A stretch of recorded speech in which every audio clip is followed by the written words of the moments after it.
திருச்சிற்றம்பலம். முதல் திருமுறை முதலாம் பாட்டு.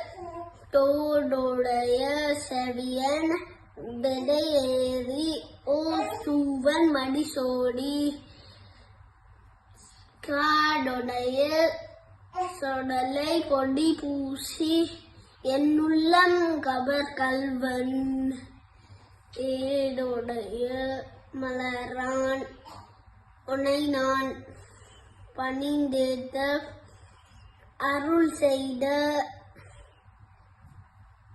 பேடுடைய பெருமாபுரம் நேவிய பெம்மான் இவனன்றே. நால்வர் பெருமக்கள் என் உயிர் துணையே. திருச்சிற்றம்பலம்.